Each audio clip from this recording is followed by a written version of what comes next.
Es un caldo de cultivo que en marzo se va a ver en Argentina cuando los chicos empiecen las clases, cuando tengan que ir los padres a comprarle los útiles escolares, cuando tengan que llevarlos a las escuelas, cuando tengan que pagar escuela privada a aquellos que estaban acostumbrados a pagarle la escuela privada a los chicos. Un caos absoluto que yo creo que esto es como la calma antes de la tormenta, ¿eh? Sean todas y todos bienvenidos. Bueno, vinimos a hablar de Argentina, ¿no? Entonces, Diego. Bueno, así es. Hablando de Argentina, que hay mucho que hablar de este movimiento libertario que ha tomado mucho impulso durante algunos años y de repente está cayendo estrepitosamente, ¿no? Con las medidas de Milei. Y bueno, acá tenemos a Jennifer que estuvo en Argentina. Jennifer, Pedro, ¿cuánto tiempo viviste tú en Argentina? Duré casi 5 años, pero la pandemia no cuenta. O sea, 2 años no existieron porque era encierro. Sí, ¿no? No, es 2 años que no existieron. Bueno, no cuenta. De la vida humana. Sí. Bueno, ahora igual estamos en plena pandemia. O sea que ya puedo decir que tengo 39 años. Correcto, te puedes restar siempre 2 años. Siempre 2 años.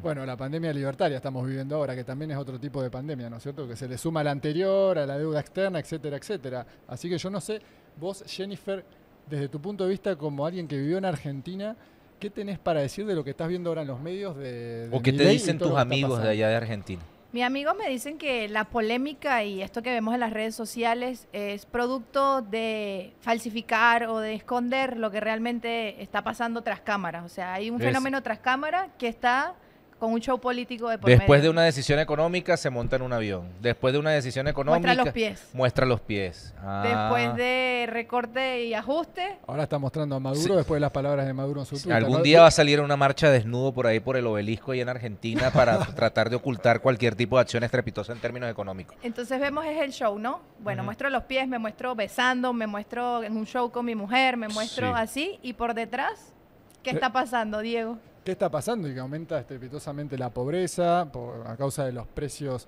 desmedidos, de los aumentos desmedidos de los precios de alimentos, de gasolina. Estamos hablando de servicios, estamos hablando de electricidad, de gas, de agua, de todo. De todo es un caos absoluto que ahora en marzo hablábamos off the records, hace un rato off the records, te dice, ¿no? Bueno, estábamos hablando de que es un caldo de cultivo que en marzo se va a ver en Argentina cuando los chicos empiecen las clases, cuando tengan que ir los padres a comprarle los útiles escolares, cuando tengan que llevarlos a las escuelas, cuando tengan que pagar escuela privada a aquellos que estaban acostumbrados a pagarle la escuela privada a los chicos. Un caos absoluto que yo creo que esto es como la calma antes de la tormenta, ¿eh? ¿Qué desmonte de subsidio concreto ha hecho el señor Milei? ¿Algún subsidio? Vivienda Gratis. creo que es uno de los más importantes. Ajá. Creo que es uno ¿Por de qué? los más ¿Cómo importantes. se ve reflejado eso? ¿Qué dijo? Claro, lo que pasa es que recordemos que hay está un decreto de necesidad de urgencia en vigencia hasta que el Congreso lo trate. Mientras tanto, esto desequilibra toda la economía argentina, porque mientras tanto los empresarios están echando gente, los alquileres empiezan a tener precios Exorbitantes, en dólares, ¿no? Reflejados en dólares. En dólares o en pesos. O en yuanes. en yuan, Bueno, que yuanes no le gusta mucho al señor Milei. Pero Aunque si ya le no están pidió los BRICS. y le pidió la ayuda a China para que también le soltara como 5.000 millones de dólares. Bueno, y China les hizo. Bueno, mejor no muestro el dedo, pero básicamente le hizo, después de hablar tanto del comunismo en contra de China, estamos hablando de la máxima potencia económica del mundo, una potencia tecnológica impresionante que ya incluso está fabricando autos voladores y Milei hablando mal de China. O sea, vos imaginate, bueno, ese es el presidente que tenemos y parece que Estados Unidos no le está dando la ayuda que necesita. Ahora tiene que seguir hablándose del pago al FMI, que no sé con qué lo vamos a pagar. Muchos dicen con los dólares de la clase media, que los tienen abajo del colchón, y que ahora, vos fíjate lo que pasó, subió el precio del dólar oficial, pero el paralelo lo plancharon, no se movió. ¿Por qué? Porque claro, muchos que tenían dólares guardados dicen, bueno, ahora el dólar con Milei se va a la mierda, y nosotros total vamos a tener dólares para gastar, no nos va a ver no, esos dólares van a tener que gastarlos para comer. Entonces esos son los dólares que va a empezar a absorber el Banco Mira, Central. pasó algo y sobre todo, como estamos acá con Jennifer, que también tú estudiaste allá en Argentina. Sí, estudié en la Universidad de Buenos Aires. Ah, tú ¿sabes? estudiaste en la UBA. ¿Y qué En la UBA. estudiaste? Hice una maestría de Economía y Gestión de Turismo, que también Diego tiene bastante experiencia en Sí, el tema sí, de mostrar Venezuela sí, y sí, el sí. apocalipsis que vive hoy en día. Apocalipsis Now. Mira, ¿qué le está pasando a los estudiantes extranjeros en el ámbito de la educación pública? Porque muchos, por ejemplo, conocí de muchos jóvenes colombianos que se iban a Argentina porque en Colombia de repente la educación pública no es tan pública y decidían irse allá a realizar posgrados, pregrados, etcétera, etcétera. Una de las cosas que a mí más me llamó la atención cuando estuve en Buenos Aires fue esto, ¿no? La cantidad de colombianos y chilenos, por ejemplo, estudiando medicina o hasta brasileros, porque sabemos que la educación universitaria ya es privada. Y bueno, también recordemos que debido a la migración económica de muchos venezolanos, bueno, accedían a la educación pública allá. Y una de las cosas que realmente se va a ver ahora es cómo los extranjeros están siendo privados de la educación pública. Es una contradicción porque lo que ellos pensaban que, bueno, que iba a ser un gobierno de mayor libertad, ahora le está restringiendo el derecho a la educación a los países hermanos por, bueno, actos de xenofobia. Creo que principalmente serían actos de xenofobia. Y segundo, ¿cómo tú traduces que esto es la libertad si en realidad te está quitando derechos? Y ahí es donde voy otra vez de fondo, las contradicciones de, bueno, te hago un show por un lado y por el otro te recorto, te quito derechos, no te dejo protestar, que creo que esta es de las cosas más graves que están pasando ahorita. Sí, ¿Cómo se veía reflejado ese no derecho a la protesta? ¿Cómo O el de querer cobrarles inclusive a los sindicatos. Mira, me deben $250,000 porque supuestamente hicieron una protesta y paralizaron y me hicieron sacar un montón de personas, pero no dice nada, por ejemplo, cuando en Mar del Plata llevó como a 1,000 escoltas para que pudiese ir a una obra de teatro de su novia? Mira, concretamente con respecto a los sindicatos, bueno, Jennifer estuvo, también sabe, en Argentina son muy fuertes, pero hay que ver el grado de movilización que van a tener, ¿no es cierto? Porque si vos tenés a un sindicato como camioneros y aeronáuticos, creo que lo hablamos el otro día en el podcast, Pedro, que se organizan para paralizar a Argentina, el país se paraliza y se desabastece en una semana. Próximamente, posiblemente ya sucede que va a haber un paro general en Argentina. Ya hay un caldo de cultivo, Pedro, porque en marzo es que realmente, yo siempre cuento esto, en marzo es que arranca la sociedad argentina. Ahorita está de vacaciones, es verano, apenas se están empezando a ver las medidas, Milei, pero en marzo, cuando el subsidio se acabe, cuando empiece la normalidad, la ida a clases, la movilidad normal de la sociedad, creo que realmente es que va a concentrarse todo este descontento que ya se siente y se percibe en la calle. La primera huelga que yo vi fue la huelga en Mar del Plata, que la gente no fue para la playa, o sea que había, y entonces él trataba de contraponerlo con imágenes trucadas, digamos, de gente yendo en masa a salir a las playas, etcétera, Ahí etcétera. hay una similitud muy grande con lo que pasaba en el gobierno de Bolsonaro, con el tema de la fake news, de crear un enemigo interno que no existe, como una falsa verdad, etcétera, y así generar la polémica mientras va realizando el ajuste. Entonces yo creo que obviamente su amigo Bolsonaro y muchos de la campaña comunicacional le debe estar dando una mano. Ellos normalmente siempre hablan del tema de supuestamente del populismo y siempre se lo endilgaban a los países progresistas o a los países con gobiernos progresistas. Pero la acción de populismo más, digamos, plausible es lo que está haciendo ahorita el señor Milei, que no, que estoy viajando en vuelos comerciales, ¿no? Y que me estoy ahorrando $300,000, pero te estás ahorrando $300,000 y por el otro lado Caputo está haciendo desastre y está diciendo y está pidiendo más deuda entre el Fondo Monetario Internacional. ¿Cómo ustedes ven eso? Lo que pasa es que es una falta de percepción de los montos, digo yo. Una vez tuve la oportunidad de hablar con Pascualina Curcio, me acuerdo de una entrevista, donde ella decía, por ejemplo, que unos 150.000 millones de dólares, si no mal no recuerdo, equivaldría a un sistema de salud canadiense gratuito para todos los habitantes, por ejemplo, de Venezuela durante 50 años. Entonces, siempre hay que dar este tipo de ejemplos para que la gente entienda la magnitud de las cifras, porque vos decís 1.000 millones de dólares, 100 millones, no entienden, porque están muchos contentos con esta especie de ajuste a la política, que fíjate que se gastaban 20 millones de pesos en no sé qué, que no es nada. No es nada para el PBI de Argentina. Lo que sí es mucho es la deuda externa que todavía tenemos que pagar, que adquirió Macri, y que ahora Macri y Caputo, y que ahora encima Caputo lo tenemos de ministro de Economía tratando de... Caputo versión reload, ¿no? Versión libertaria, ¿no es cierto? Versión libertaria. Bueno, entonces ahí está el tema. ¿Cómo explicarle a la sociedad esos montos y lo que se puede hacer con esa cantidad de montos? Realmente los robos grandes son los financieros y son difíciles de explicar. No, más allá de que, por supuesto, hay muchos ñoquis, mucha corrupción en la política, un montón del mundo, ¿no es cierto? Sí. Pero, sin embargo, eso no significa nada. Eso, por ejemplo, eso claro. a mí es, ay, te ahorraste $300,000 y lo estábamos analizando también en el ámbito, digamos, antes de empezar el programa. Una persona, por ejemplo, de izquierda no pudiese hacer, o un presidente de izquierda no pudiese hacer eso en un vuelo comercial. ¿No?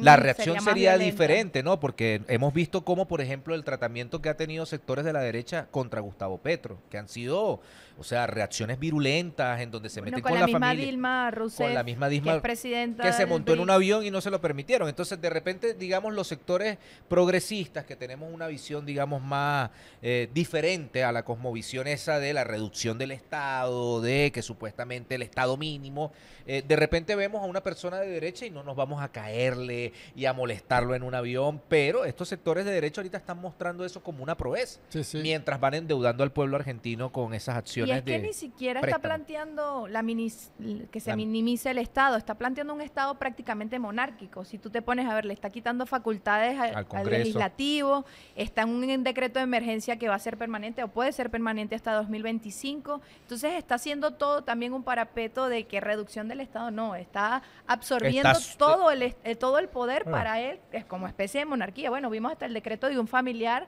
tanto que criticaban a los familiares en la política, bueno, su familiar también está ya como dentro de la nómina del Palacio Ahora, Ejecutivo. bueno, estamos hablando del decreto de necesidad y urgencia. ¿Qué urgencia y qué necesidad hay de poder vender de forma indiscriminada territorio argentino a los extranjeros? Explíquenme dónde está la necesidad y urgencia de eso, ¿no es cierto? Hay cuestiones tan fáciles de analizar y que son estas porque... Que eso hay que explicárselo a la gente, ¿no? Antes tú en Argentina no podías como extranjero comprar, digamos, quiero comprar 1000 hectáreas En la Patagonia, en la por Patagonia. ejemplo. Claro. Y te decían, no Sí. puedes porque hay una, digamos, una prerrogativa legal. Claro, ¿no? hay límites que te imposibilitan comprar X cantidad de hectáreas. Ahora lo que quiere hacer es... No, imagínate que venga BlackRock, el fondo de inversión o uno de los fondos de inversión más grandes del planeta, que venga y te diga, bueno, vamos a comprar, ¿qué hacemos? ¿La Patagonia entera? Sí, pueden. Si tienen los fondos para hacerlo. Claro. De hecho, en mi querida Patagonia, donde yo vivo, tenemos a Benetton, a Lewis, George Ah. Lewis, no sé si lo han ubicado, un magnate inglés, creo que es la séptima fortuna más grande de Inglaterra, siempre ubicados estratégicamente cerca de los lagos. Claro. No es coincidencia. Agua En cualquier dulce. momento nos van a cortar Bueno, el pero chorro. pero y es no que nos yo van te a digo dejar. una cosa, hubo supuestamente uno de estos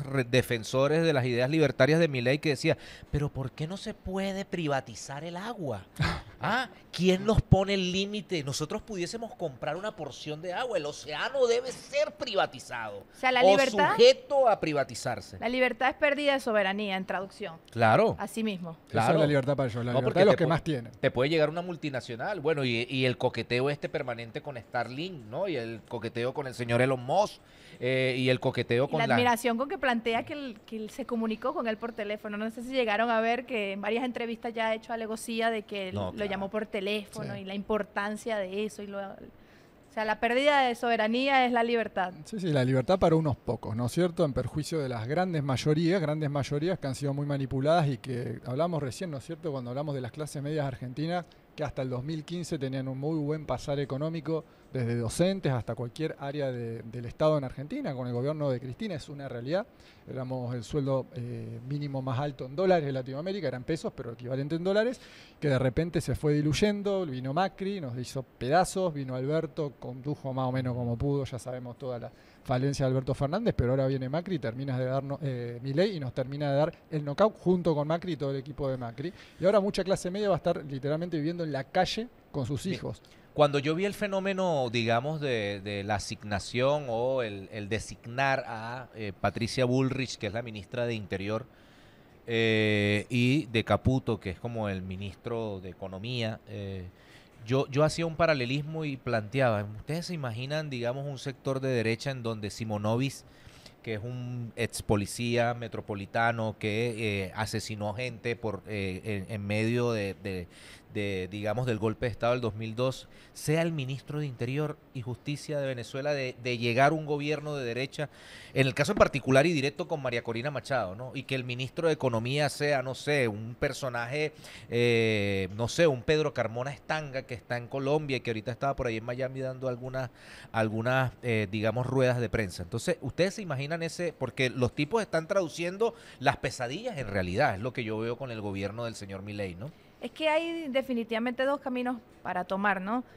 Bueno, no hay plata debido a que cuáles son los orígenes por los cuales no hay plata y qué hacer como rol de Estado o rol de gobierno para proteger a tu población. Un gobernante tiene que proteger a su población aquí en cualquier parte del mundo, pero una decisión política es protegerlo o no protegerlo. Y esto es lo que está demostrando Argentina. No vamos a proteger al pueblo, paguen ustedes la deuda que adquirimos nosotros como gobierno. Caso venezolano es una potencia extranjera limitándote a que tú puedas proteger el pueblo. Entonces ahí tú ves los dos modelos totalmente antagónicos. Yo creo que hoy Venezuela y Argentina definitivamente son los modelos antagónicos Sí. para un proyecto político nacional. O sea, la independiente, disputa está entre esos dos modelos, pero ¿no? está clarísimo. Yo creo que en los próximos años vamos a ver la disputa de dos modelos antagónicamente. Y bueno, ya lo vimos hasta en redes sociales. El día de ayer en El estos días presidente respondió, respondiendo. el presidente Nicolás Maduro en el mensaje anual ante la Asamblea Nacional le respondió a Milei, y no solamente le respondió a Milei, también le respondió, digamos, al presidente de Ecuador, que se les está saliendo de las manos el elemento de la seguridad. Y como ellos plantean la ausencia de Estado, digamos, países como creo que Costa Rica, creo que no tiene ejército. Tienes una policía, si no estoy mal. Ellos no tienen ejército. Entonces, ese planteamiento de ausencia de Estado, de los elementos, digamos, de control, de soberanía y de seguridad, ellos están tratando de disminuirlo porque entraría, digamos, empresas privadas de seguridad, asumiendo el rol, pero con los intereses de los dueños de la empresa, ¿no? Entonces, por eso es lo preocupante que pudiese generar este planteamiento en Latinoamérica que no existía, que era el planteamiento de la ausencia mínima del Estado o el desproteger a la población, como Ya tú le todos dices. los dedos señalando a Venezuela ahora están mirando como para otro lado, ¿no? Totalmente, es el momento de mostrar ese contraste. Ahora ustedes recién decían la famosa frase no hay plata, que la gente gritaba como feliz, no hay plata, no hay plata. Ahora, esa es la concepción, bueno, esta palabra, bueno, que está de boga, que es la deconstrucción, ¿no? De construir el concepto de democracia y de estados liberales actuales, ¿no? Estamos hablando de una democracia dentro de un concepto de estado liberal, que tiene su propia clase hegemónica, su propia clase que está por encima de las leyes del Estado.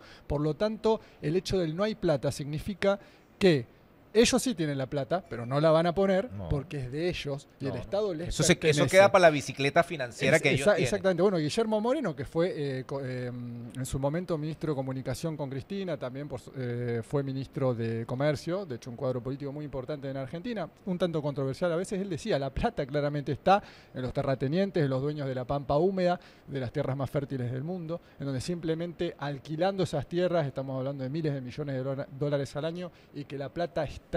Simplemente ellos van a tener que hacer un gesto patriótico, dice él, y cobrarles a ellos y que ellos paguen la deuda externa de los argentinos, y se le dará bonos a cambio. Hay proyectos para cobrarle a los que hay que cobrarles. El impuesto a la ganancia, claro, a la ganancia de los más ricos.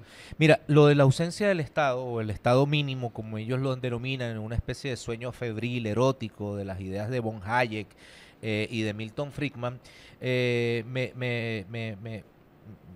yo me quedé choqueado cuando, por ejemplo, escuché que en Ecuador la mafia albanesa, la mafia mexicana había asumido el rol del Estado, y que la desregulación, es decir, Ecuador es un país que se caracteriza por la exportación de banano, ¿verdad? Y a través de los grandes exportadores de banano, inclusive la familia Noboa del actual presidente, son uno de los mayores exportadores de banano, y creo que también Lazo tiene algo que ver ahí. Ellos hicieron una cosa muy extraña, es que el control, por ejemplo, cuando tú quieres exportar un alimento, el control no solamente viene desde el sembradío, sino que cuando ya está en el puerto, en los contenedores, tú revisas lo que se va a exportar. En Ecuador hicieron una cosa mágica.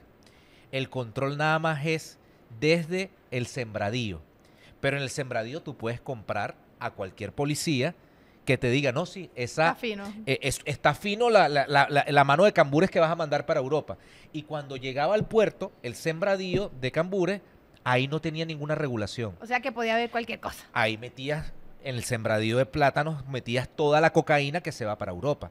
Y por eso es que la mafia albanesa, y por eso es que la mafia mexicana y la mafia colombiana está tomando, porque vio la ausencia de un Estado fuerte, en el caso ecuatoriano, y por eso se convirtió en uno de los mayores exportadores de droga, Ecuador.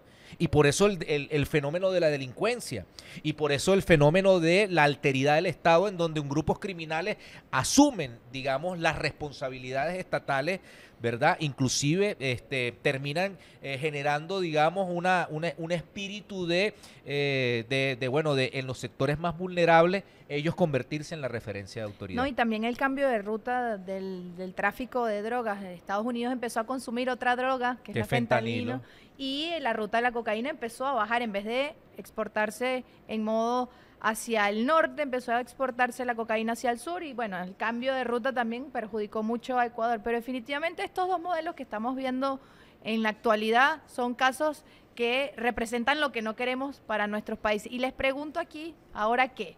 ¿Qué está pasando en Argentina? Una crisis de gobernabilidad, de dirigencia. ¿Qué está pasando con el peronismo? Diego, quiero que nos digas un poquito de aquí hacia adelante, ¿qué se espera? ¿Dura todo el tiempo? ¿No va a durar todo el tiempo? Bueno, yo creo que esto es una oportunidad. ¿Estalla o no estalla? No, antes de que tú respondas, supuestamente Kicillof le mandó un mensaje al señor Milei, es para que ustedes se den cuenta de la poca experticia en el ámbito del arte de gobernar, y era una cuenta falsa de Kicillof, y Milei le respondió como si, bueno, ese es el símil o la analogía de lo que está pasando con respecto al señor Milei, que está respondiéndole a Nicolás Maduro, que le está respondiendo una cuenta fake de Kicillof y que se toma supuestamente en serio la alteridad y pretende confrontar con los modelos que son alternativos a la gestión Milei, ¿no? Totalmente. Recuerdo una vez que tuvimos una transmisión en Instagram que hablamos mucho esto del peronismo. Yo creo que esto es un momento histórico para que los que son realmente peronistas en Argentina, que se pongan las pilas, que dejen las diferencias atrás, porque ha sido periodos de muchas disputas internas y eso ha debilitado mucho al movimiento. Es una realidad, especialmente desde la muerte de Néstor Kirchner, eso hay que decirlo. Sí. Fue muy duro para Cristina eso. Y realmente ha habido, hay que decirlo, muchos traidores a lo largo de todos estos años. Yo te quiero decir nada más quiero hacer digamos Inciso. un inciso. En países como Argentina, e inclusive en países como Bolivia, la disputa interna que no demuestra que hay una unidad de criterios, que no demuestra que hay un proyecto estratégico que va más allá de tu ego individual, es lo que va a determinar que llegue la derecha. En Argentina se hizo realidad, Sí. ¿verdad? Porque vemos, y inclusive en estos días yo veía a Juan Grabois, que es un dirigente digamos, del peronismo, una de las alas del peronismo, diciendo, ¿dónde están los dirigentes? ¿En dónde está Massa que se enfrentó? ¿Por qué no está aquí al lado de las luchas populares, de las protestas? Entonces decían algunos, no, pero es que ¿para qué vas a hacer un paro general si entonces después no te va a quedar otro tipo de recurso de protesta? Y en el caso de Bolivia me parece que está pasando lo mismo. Evo Morales peleando con el presidente Arce, los sectores de la derecha enquistándose en factores de poder y generando la intriga necesaria, y va a terminar una persona ganando de derecha en el caso boliviano. ¿No? Que es en la ruta del litio, que es en donde ellos están apuntando. Ellos están apuntando a Argentina, Bolivia y Chile. Y en Bolivia, si siguen con esa disputa, ¿verdad? En donde no se muestra unidad de criterios, en donde se da un mal ejemplo, que fue lo que pasó también con Alberto Fernández, ¿verdad? Que en vez de ayudar a Cristina, lo que hizo fue ponerle obstáculos, claro. ¿verdad? Lo que hizo fue decir, yo no me dejé mandar de Cristina, y ese fue el error que yo pagué, por eso es lo que me están cobrando, y que terminó yéndose a España, ¿verdad?, a un exilio dorado, cuando esa persona no estaba ni siendo ni perseguida, porque al final fue el que le hizo la cama a el señor Milei, ¿no? O sea, su mala gestión determinó el triunfo, o fue lo que prefiguró el triunfo del señor Milei, que es un personaje que utilizó canciones de izquierda. Pues en estos días vi un concierto de La Renga, que utilizó, o sea, inclusive himnos de rock argentino, que es de protesta, que se basa en los principios, y por eso es que hay algunos argentinos de derecha que dicen que la izquierda perdió la batalla cultural. mira, yo creo como te digo, hola a todos, yo soy el de esa canción de La Renga. Sí, la verdad los de La Renga se quieren matar, porque los de La Renga son bien progresistas de izquierda. Se viene el estallido. Se viene el estallido, o sea, él mismo va a generar el estallido y están contentos, ¿no? Sí. Pero como digo, ahora es una oportunidad única para que el peronismo se organice y se una, como ha pasado acá en Venezuela. A ver, una especie de purgatorio. Exacto, han sorteado tantos obstáculos. Tenían a los marines ahí arriba queriendo entrar y, muchachos, o se unen o se acaba todo. Bueno, ahora Milei es esa oportunidad para nosotros. O nos unimos, o ya está. No va a quedar nada en pie y literalmente va a ser un estado fallido con el narcotráfico tomando el poder en el país. Y se va a demostrar que no se puede gobernar por las redes sociales, porque este fenómeno genuino de las redes sociales ahora está dirigiendo un país. Y no es lo mismo dirigir el Twitter, la campaña comunicacional, que todo lo que se va a venir ahora. Él mismo lo está viviendo, porque además ha sido, así como ellos dicen, fue el gobierno con la connotación electoral más alta, con una popularidad, pero bajó la popularidad como 30 puntos en menos de un mes. Sí. No hay luna de miel posible. Además fue en un balotaje, y hay que volver a decir eso. No fue en primera vuelta, como ganó Cristina con el 54%, 2011, sí. No y es el lo macrismo mismo. de por medio, por supuesto. El también. macrismo de por medio con esa deuda espantosa. Hay problemas comunicacionales muy graves que el peronismo hacia adentro va a tener que verlo, va a tener que generar nuevas estrategias, no sé si formar influencers, si usar más como usa AMLO allá. Bueno, acá en Venezuela se están readaptando, lo veo a un Maduro haciendo podcast, el programa de Diosdado que siempre está ahí generando rating, etcétera, etcétera, ¿no? Zurda conducta, tenemos muchos. En Argentina hay que empezar a mirar eso, porque no podemos estar tan atrasados comunicacionalmente. Realmente hay que hacerlo como política de Estado, en el caso que se gane, ¿no? Sí. ¿Y qué pasó con los medios? Al final sí privatizaron, sacaron a Víctor Hugo Morales de la radio. Mira, allá concretamente el medio que es privado, que está realmente de este lado, digamos, es C5N. C5N, es así. Después la pública, sí, ahora hay periodistas de la derecha en la televisión pública. Yo sí no logro entender eso, ¿no? Yo No me sé. acuerdo de un programa que hacían allá en Argentina en la época de Cristina que se llamaba 6, 7 y 8 y después desapareció, Sí, ¿no? sí, Que era sí, un programa sí. como de análisis, una mesa redonda. Exacto, exacto. Yo creo que falta ampliar más el margen de ¿Y público. qué hicieron con Telán?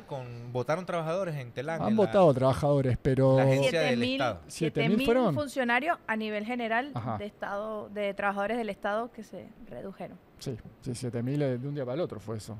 Pum. Sí, no, tremendo. Todos los que estaban contratados para este año, todos afuera. Así mismo. ¿Y tus amigos cómo están entonces? No, la verdad creo que ¿Hay están depresión? pasando, sí, ¿Hay sí, depresión? por supuesto que hay depresión y hay desesperanza, ¿no? Pero bueno, hay que darle, no sé si tiempo, pero sé que la organización se está llevando a cabo, se está reagrupando todo el mundo está, bueno, reorganizándose para enfrentar estos años que van a ser muy difíciles. Sí, y ahora acá, ¿cómo ven el tema de esto de los libertarios? ¿Acá pegó en Venezuela? Tema... Los libertarios. Sí, viste que hay movimientos libertarios, personajes en distintos Bueno, países. la única referencia que supuestamente se quiere abrogar, que además ha hecho un paralelismo, que planteó la privatización de PDVSA es María Corina Machado, pero María Corina Machado, bueno, tiene unos problemas legales y sin embargo estamos esperando la sucesión, porque esto es un derecho sucesorial, ¿no? ¿A quién le van a suceder el poder de María Corina para enfrentarse? Y el presidente Nicolás Maduro está, bueno, organizando también su estrategia. Las ideas supuestamente libertarias de derecha siempre aquí han tratado, yo me acuerdo cuando Capriles Radonsky lo único que le faltó en la campaña cuando se enfrentó a Chávez fue ponerse una verruga acá. Total. O sea, aquí te toca Constitucionalizar las misiones. Sí, te toca vestirte de progresismo porque en Venezuela mucha gente se acostumbró y hace parte de la costumbre, digamos, y del ADN democrático venezolano de un Estado que te protege, de un Estado que en medio de las adversidades trata de darte la mano, que se hizo, por ejemplo, en el tema de cuando el COVID, el tema del subsidio de los alimentos, ¿no? Que ha llegado a más de 7 millones de personas. O sea, esas cosas es lo que la gente, por ejemplo, determina y ve, digamos, una especie de solución práctica a algunas necesidades cuando hay contingencias económicas difíciles. Venezuela no está no está exenta de las situaciones económicas difíciles porque todo el mundo está así. Te vas para Estados Unidos, te vas para Europa, es lo mismo. Si te vas para el Medio Oriente, bueno, ni te digo, Claro. ¿verdad? El mundo está en un proceso de conflicto global, de guerras frontales entre dos modelos, en donde, bueno, prácticamente estos sectores de derecha quieren avanzar a punta de guerras y a punta de personajes pintorescos como Milei, que sabemos que se desinflan. Hay una frase de Carlos Marx que decía, todos los sólidos se desvanecen en el aire. Y eso es lo que le está pasando a estos sectores e inclusive nosotros tenemos ahorita aquí también una disputa porque tú lo decías en un video al principio de año. 2024 y 2025 va a ser un elemento bisagra para el mundo. Hay muchas elecciones. Hay elecciones en México. Dime cuántas elecciones hay. Este año hay más de 46 elecciones ¿Viste? en el mundo. Imagínate. 46. ¿Y cuáles son así características aquí en América Latina? México, importantísimo, nosotros también en Venezuela, esto no es América Latina, pero Estados Unidos también es algo que marca la ruta, también hay en Taiwán, en Rusia, Ucrania, o sea, este año es un año electoral Muy, muy importante. va Y a que ser. define muchas cosas, ¿no? y que define muchas cosas, muchos conflictos que están en pleno apogeo, Apogeo, en Pleno desarrollo. Como dice un Como dice Walter Martínez. Ahora, yo quería acotar lo siguiente, porque hace muchos años que vengo a este país y siendo extranjero, yo he visto las crisis más profundas, pero también veo las mejorías. Ya me he recorrido un montón de estaciones de metro en todo este casi mes que llevo Sí, acá. este se mueve en metro. Mira, ¿dónde estás, Diego? No, estoy aquí en el metro Chacaíto, ya voy Sí, para allá. sí, sí. Bellas, Sí, sí, sí. Capitolio, Bellas O Artes, sea, no todo, te tenemos todo, que todo. caer a coba. No, para nada. Y No estás en realmente- ¿cómo se llama? En una nube de protección para que no No, veas no, en una época crisis. que me decían que iba con guardaespaldas filmando la realidad venezolana, era muy gracioso, pero realmente veo las mejoras, el metro está muy bien, hay que decirlo, la gente no puede creer, porque en el imaginario colectivo hacia afuera todavía es que jaja, sí, Venezuela, están todos tirados con hambre. Tenemos videos de el sueldo de inversores $1. hablando de que Venezuela es un país para este año invertir. Sí. Estamos en el top. Es que este es el momento para el que quiere invertir ahora, es el momento claramente, cuando ya haya inversiones por todos lados no va a ser lo mismo que el que llega antes, ¿eh? Eso está clarísimo. Sí, no, bueno, yo creo que no podemos generalizar, o sea, no estamos en las mejores condiciones económicas de otras etapas, ¿no? Totalmente. Sí, Obviamente por más de 900 sanciones, obviamente por el estrangulamiento de la economía, obviamente por el tema de asfixiar y cortar las rutas. Recordemos que Venezuela es un país que prácticamente se le quitó, nos quisieron convertir en un estado paria.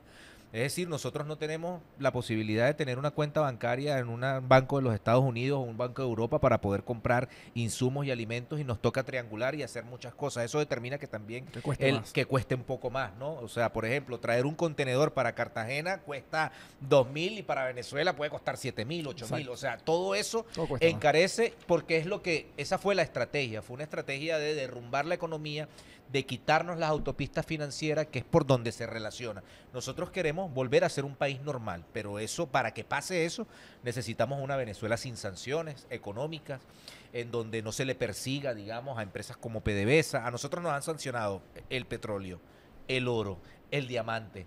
Mira que Venezuela es hasta productor de diamantes, pero los diamantes nuestros es lo que le denominan en el mundo el diamantes de sangre, ¿verdad? Entonces, manchados por el comunismo, ¿no? O sea, que entonces cuando te toca vender el oro, cuando te toca vender los diamantes, tú tienes que venderlo a menor precio para poder subsistir. Lo mismo que le pasó a Rusia. A Rusia le tocó vender menos del costo del precio internacional del petróleo, y vendía su petróleo y vendía su gasolina y vendía todos los elementos, digamos, los commodities a menor precio para poder subsistir a las sanciones económicas.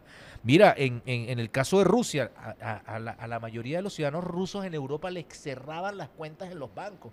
Y eso fue lo que hicieron, pero no solamente con un ciudadano, sino con todo el Estado venezolano. Y por eso el presidente decía en estos días que aquí hay una violación colectiva de los derechos humanos con este tema de las sanciones y las medidas coercitivas unilaterales. Eso hay que verlo, porque han muerto más de 40.000 personas nada más por ausencia de alimentos, ausencia de medicina. El presidente ayer mostraba una estadística muy buena. Decía que el tema de la desnutrición, en el 2017, que fue como uno de los años culmen, era como el 40%, bajó a 6.5%, porque nosotros había sectores de la población venezolana que no veía carne, que no veía pollo en su dieta alimentaria. Y eso fue el mecanismo que ellos quisieron utilizar para implosionarnos. No pudieron porque hubo argucia, porque hubo, digamos, inteligencia estratégica. Chávez decía eso en el Libro Azul: el minuto táctico y el segundo estratégico. Eso lo supo hacer el presidente Nicolás Maduro, y por eso el respeto que nosotros tenemos que tenerle a una persona que en medio de todas las dificultades que se erigieron, de todas las murallas que se construyeron, logró salir, digamos, acompañado con el pueblo, a pesar de todas esas medidas que nos pretendían que nosotros nos convirtiéramos en una película de caníbales comiéndonos entre nosotros mismos. Ahora, ¿qué problema es el tema del pensamiento del cortoplacismo, ¿no? Porque ¿cuál hubiera sido la otra lógica? ¿Qué hubiera pasado con Venezuela si no se resistía? Podemos hablar de Libia, podemos hablar de Ucrania incluso ahora, ¿no es cierto? Tomado luego de un golpe de Estado, con estas revoluciones de colores, con la OTAN metiéndose ahí adentro. Sabemos todo lo que está pasando en Ucrania y lo que es Ucrania en este momento. Va a ser mitad Rusia, mitad para hablar rock. Ajá. Rusia, yo creo, con toda la legitimidad defendiendo su territorio. Sabemos que está rodeado por bases de la OTAN. O mismo, ¿qué ha sido Colombia a lo largo de los últimos 50 años? Un país tomado por el narcotráfico, por el sicariato, todo privatizado. Esas cosas los medios no los cuentan. Entonces pareciera que solamente en Venezuela había crisis. Y eso es lo que yo siempre hice énfasis. No negar una crisis, porque es innegable que había crisis. pero donde no hay crisis, y hay que ver si realmente en Venezuela era la crisis tan fuerte como hay otros países en Latinoamérica, que es algo tan común que pase esto. Sí, ellos construyeron su pesadilla, digamos, neoliberal, solo que nada más la proyectan hacia Venezuela. Exacto. Venezuela no puede ser sinónimo de lo malo porque aquí hay muchas cosas que se han construido. Una magnificación de la realidad con un juicio de donde obviamente el árbitro está posicionado hacia un lado y obviamente es más juzgado en nuestro país. Eso se ha convertido todos estos años. Bueno, muchachos Bueno, y muchachas. y muchachas, no hemos hablado todo, ¿no? señoras y señores, Y señores. niños Señores y niñas, con la E. niñes, Niñes. fue un placer estar con ustedes, unos muchachos y unas muchachas muy inteligentes. Bueno, para mí también un placer como siempre, ya nos veremos nuevamente. Ya veremos qué pasa con el caso Argentina en los próximos meses. Sí, hermano, me va a tocar hacer paseando por Argentina, Sí, no es difícil. mostrando la pesadilla neoliberal. No es difícil hacer pronósticos, igual sabemos todos y todas lo que va a pasar en Argentina y lo que está pasando. Imaginemos todos los instrumentos mediáticos que se usaron contra Venezuela ahorita mostrando a Argentina. ¿Qué Uf. pasaría, no? Mira, es que Argentina está en crisis y sin sanciones. Imagínate que le pusieran Imagínate. sanciones. Es que Ahí sí que se comen entre ustedes mismos, y sí. como pasó en el 2001, que decían que supuestamente la gente comía hasta gato para poder paliar la crisis, ¿no? Yo creo que si esto sigue así, si Milei termina su mandato, va a ser mucho peor que el 2001. Terminarán comiendo leones. Leo. Cosas están pasando. Bueno, un placer haber estado con ustedes en este análisis, digamos, diáfano, claro, sincero, a propósito de lo que está pasando en nuestra Latinoamérica, en esta Latinoamérica que siempre tiene muchas historias que contar, pero también tiene muchos elementos épicos que demostrar. Así que fue un placer estar con ustedes, muchachos. Ya saben que se pueden comunicar con nosotros a través de la mejor página de Venezuela, Venezuela News, el canal de Telegram, nuestras redes sociales, y en el Diego en la Lucha también vamos a estar posteando este video porque también tiene muchos seguidores en Telegram el señor Diego en la Lucha. Y sigan a la compañera Jennifer Mujica. La trajimos de nuevo de Argentina, la sacamos de las garras de los Ese leones. del mundo. La sacamos de las garras de los leones y pendiente del mundo al revés, que es su espacio acá en Venezuela News. Hasta una próxima oportunidad, che.